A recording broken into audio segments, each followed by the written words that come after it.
Okay. Well, let me get these introductions underway, ladies and gentlemen. As I said, Fulton County and Alive in Color present for me. It's the Vax Facts for Special Populations. This is in partnership with the Black Cross, Morehouse School of Medicine, Usher's New Look Foundation, and Chris 180. Joining me today, the owner and Chief Operating Surgeon, Dr. Spencer's Global Breast Health and Wellness Center is Dr. April Spencer. Did I get it all right? You got it all right. Pow, pow, pow, pow, pow, Say pow. less. Say less. Also joining me is an epidemiologist and doctoral candidate, Jamilia Ealey. Correct, Miss Jamila? You got it right. Thank you so much. It's a I got pleasure it. to be here. Pleasure to have you both here. These ladies are going to help us get the real information. We're going to help waddle through the misinformation and disinformation, and hopefully by the end of this conversation, you're a lot more clear. When we say special populations, we mean women, parents, children, those with allergies, those with underlying conditions, and immunocompromised. We know these groups have unique concerns about the vaccine and its effects. I mean, people not in that group have questions about the vaccine and its effects. You may know in Fulton County, there's a gap of approximately 90,000 between non-Hispanic whites who have been vaccinated and African-American residents. This is leaving our most vulnerable communities at risk, and these rates of vaccination are disproportionately lower in communities of color and young people in particular. Thanks to our friend in here in the building at Alive in Color, we are fortunate to have with us these two young ladies to help us update you on what it is and what it ain't. We'll start with you, Miss Ealey. We keep hearing about this Delta variant. Can you tell us more about it, and how concerned should we really be?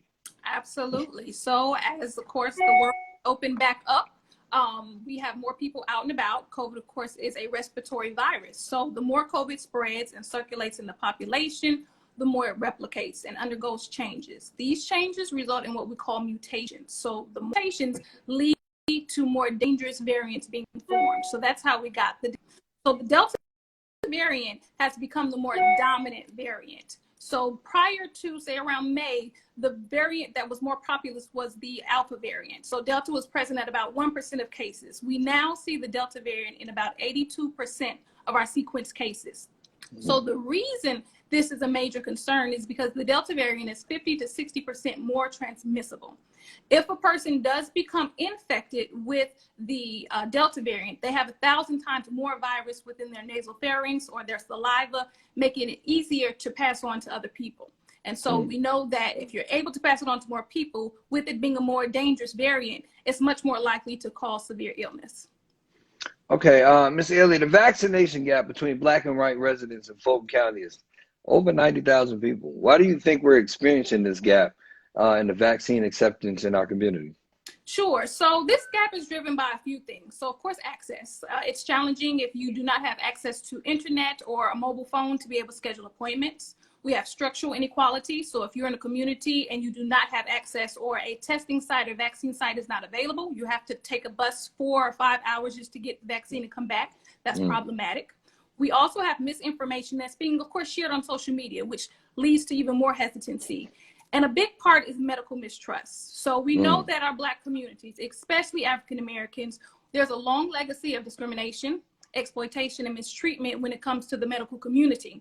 So we have seen this notably, of course, with the Tuskegee experiment, where men who had syphilis were denied or did not receive treatment even after treatment became available. Right. With Henrietta Lacks, of course, she had her cancer cells were being used by Johns Hopkins, but it was not to her knowledge, nor was she ever compensated. And even more recently, the disparities we see when it comes to maternal mortality. So it's important as public health professionals that we're honest and open about the reasons as to why we see these hesitancies in Black communities, and that we do a good job of recognizing and acknowledging that history and using that information to ensure that we're honest and we're having open conversations, dispelling myths and misinformation, and engaging our communities in these concerns as to why it's important that they're at the table, that we are represented, and that as individuals, we do our part in ensuring that we're seeking accurate and reliable sources of information. Indeed, indeed. All right, Miss Ealey. Listen, people, I see your questions. Keep typing them. I will get to some of them. Some of you have some really great questions. I am seeing them.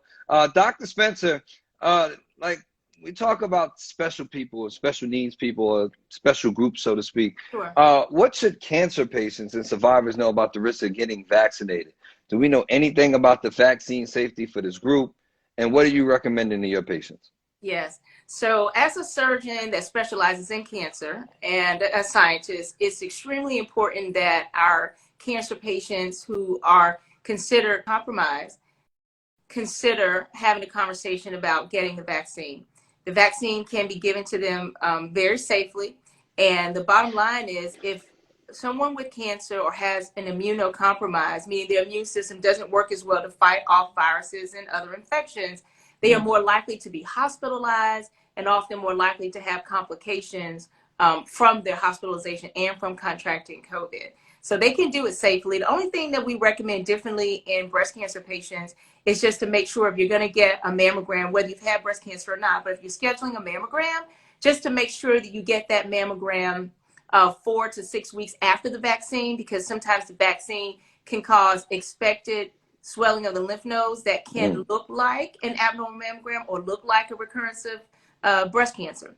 But I'm glad you asked that question, because a lot of people want to know, like, why do I need to get the vaccine? Is the vaccine right for me? Does everyone need to get the vaccine? So the facts are, if you are a vulnerable group, i.e. African Americans, I mean, that's a vulnerability within of itself, right? But if you have asthma, if you have issues with your heart, cardiac issues, if you've had, strokes in the past, our reserve is already so limited because we have in our community this chronic obesity, pulmonary issues, cardiac issues. So it's just really exposing, Big Tigger, what we have known in the medical community for a very long time, and that is we have been engaging in sick care and not health care. So that's why the vaccine is so important. Okay, so you touched on something as I watch people talk crazy in the comments. Misinformation and different information is being shared all over the place. I saw a video that people started to repost. I don't know who the doctor was. I don't know what public forum this is, but he was speaking on airborne viruses and what they're supposed to do, and whether or not a mask was this and whether or not a mask was that. And people don't really get a chance to do their homework on the reliability of this information, but there's so much that's flying around on social. What are the real facts? I mean, like, how do we go against all of this misinformation and disinformation that has our community at a disadvantage? Well, one thing that a lot of people are concerned about, and a lot of people are concerned that why did the vaccine come about so quickly? That will make anyone suspicious, right? Because historically, when we have a medication, and I've been a principal investigator on research projects, it takes a very short time for the vaccine or any drug to prove that it's, number one, safe, and number two, effective. Those are our phase 1 and phase 2 trials. That usually takes several weeks to several months. That was done appropriately in manufacturing the COVID-19 vaccine. What usually takes the longest time in terms of getting it from bench to bedside or to market is all the red tape that comes with getting it out to the public. Right. So I don't want people, I can understand why people would be suspicious, but in the medical community, we feel like this should be the rate and the speed in which any medication that we have in development to come out at this rate of speed. So it's not a matter of it being unsafe because it came out so quickly. The due diligence was done. We got the emergency use authorization. We've proven, one, that is safe. Number two, that is effective in making sure the vulnerable populations that you mentioned, our elderly, the children, people with pulmonary diseases, cardiac diseases, to reduce the risk of you being hospitalized and having complications. Because people will often say, well, I know someone that got the vaccine and they still got COVID-19. And we still will have people that will get the COVID-19. So, but it's designed to lower the likelihood of you being hospitalized and having complications from it. And that is what we want, because we want to try to get community immunity. And what that simply means is that enough people will get vaccinated and enough people will have antibodies so that it will lower the risk of all of us getting infected. Because at some point, many of us will still get exposed. And that's just the facts.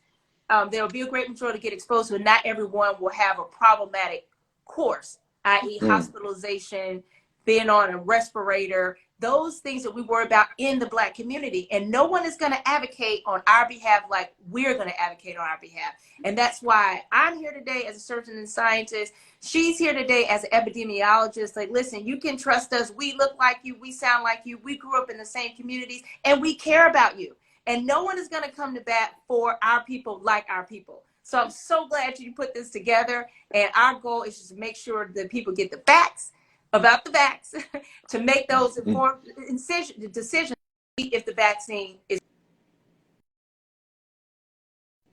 Yeah.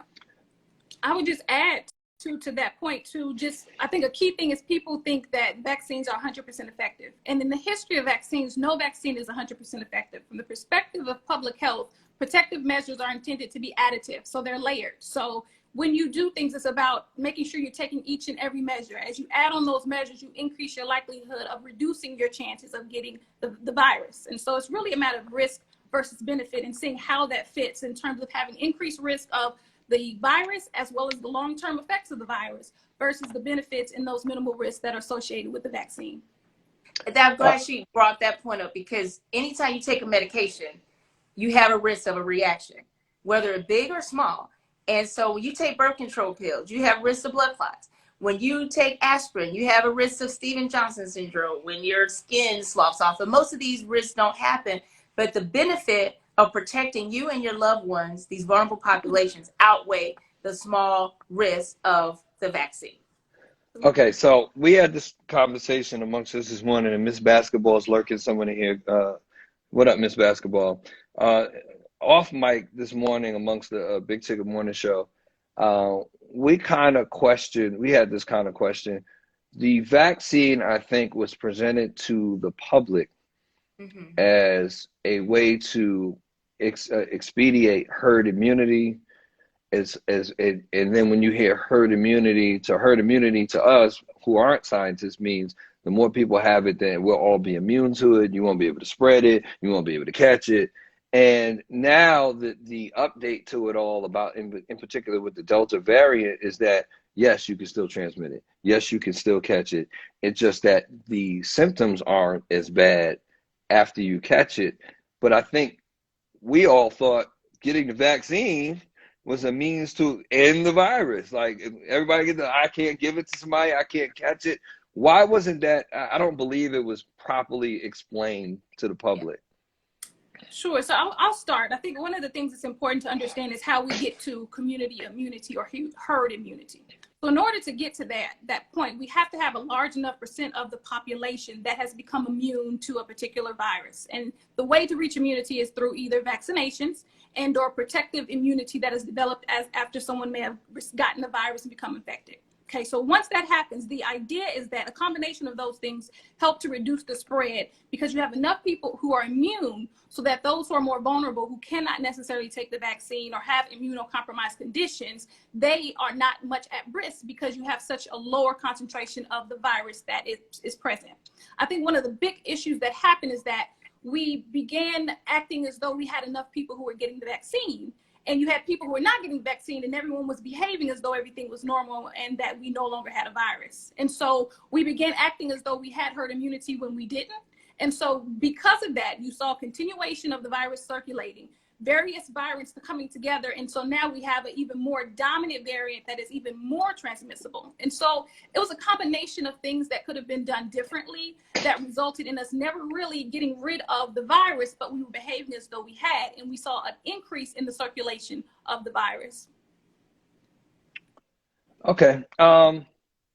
We're dealing with this really day to day, and we joke about it, but it's really not funny. Like, we feel like the medical or scientific community was caught off guard with this one, and it's kind of like, let's make it up as we go, which has not also helped us believe in what's going on.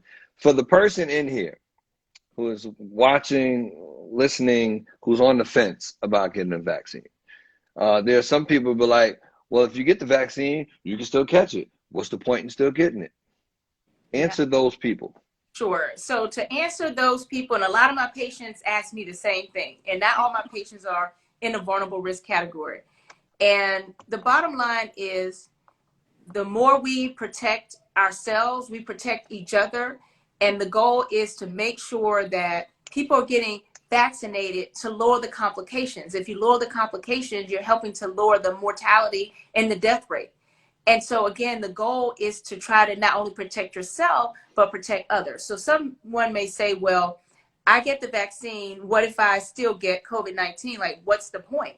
Well, you probably might be okay if you don't have pre-existing medical conditions. But if your grandmother is at your house, or if you're around, your sick loved one that may have cancer or may have asthma, that may be a young adult, if you transmit it to them, they may not be as lucky as you are to not have to be hospitalized, to not end up on a respirator, and hopefully not end up with a mortality rate that's increasing, because people are dying. Our people are dying at a higher rate than any other demographic in the United States. So that's why it matters. We matter. So we've got to take our health seriously, not just for ourselves, but for people around us that are more vulnerable. That's who you're doing it for. Jamilia?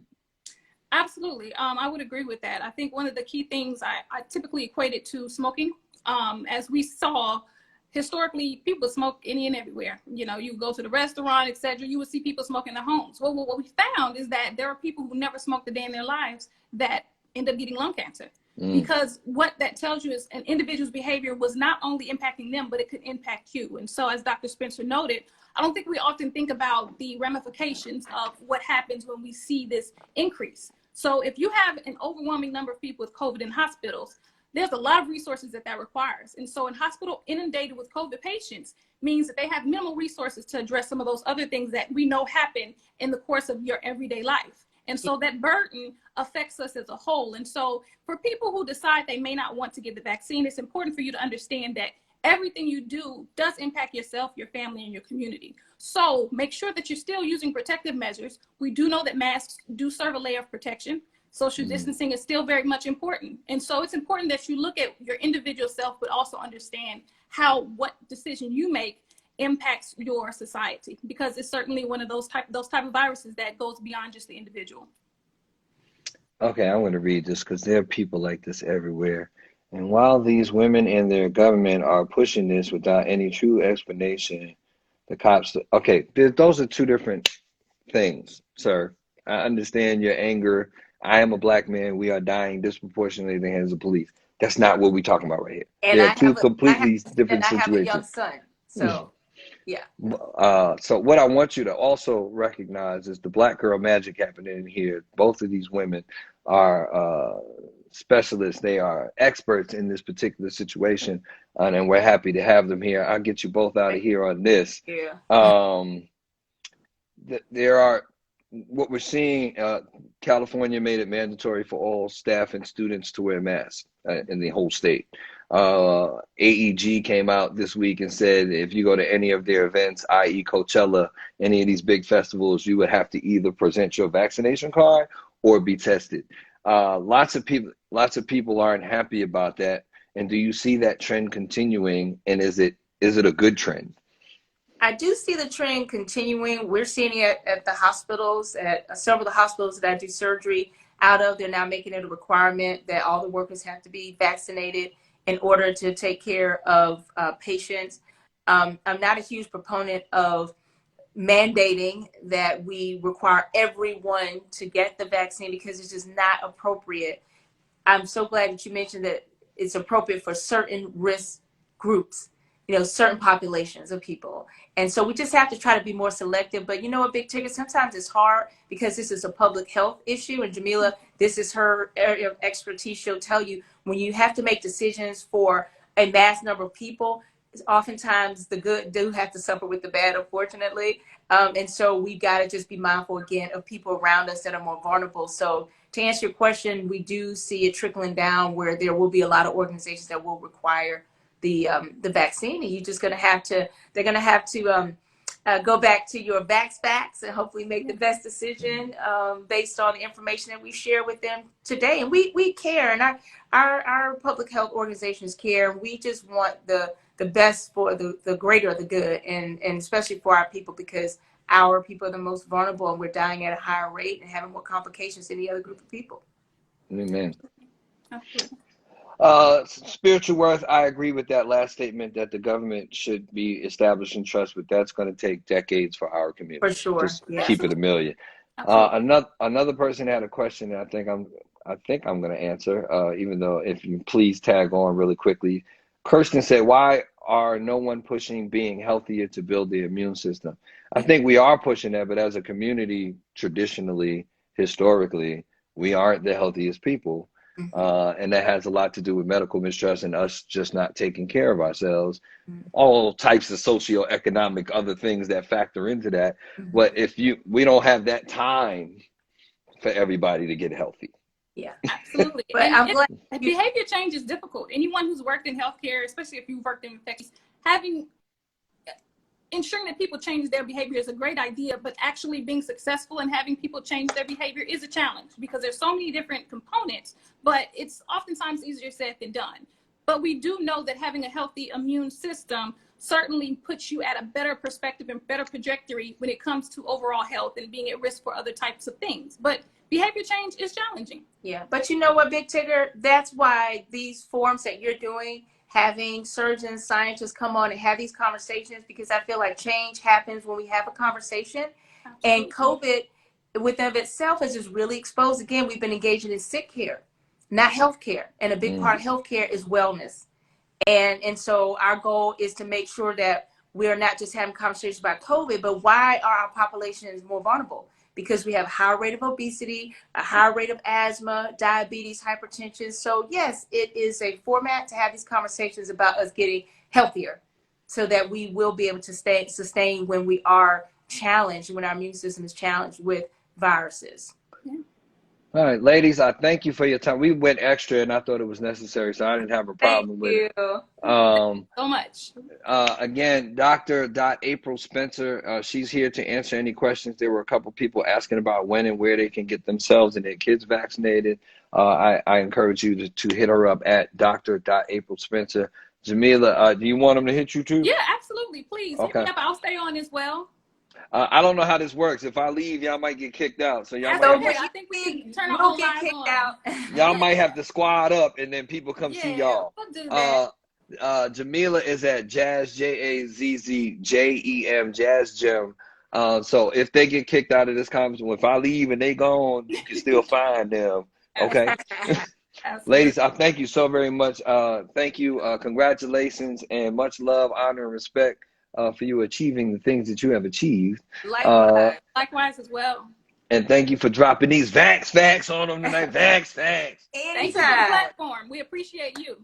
Super shout out to Fulton County, Alive and in Color. Again, this has been, for me, it's the Facts for Special Populations in partnership with the Black Cross, Morehouse School of Medicine, Usher's New Look Foundation, and Chris 180, and of course the People Station V103. I hope you learned some stuff. This is not just floating around on your gram. These are from people you can look at them. They might show up at the club this week. Them kind of people right there. I appreciate you, ladies. Thank you for joining us on V103. And if you have more questions, hit up Dr. Spencer and Miss Ealey. That's what's happening. Thank you, ladies. Thank you. Thank you.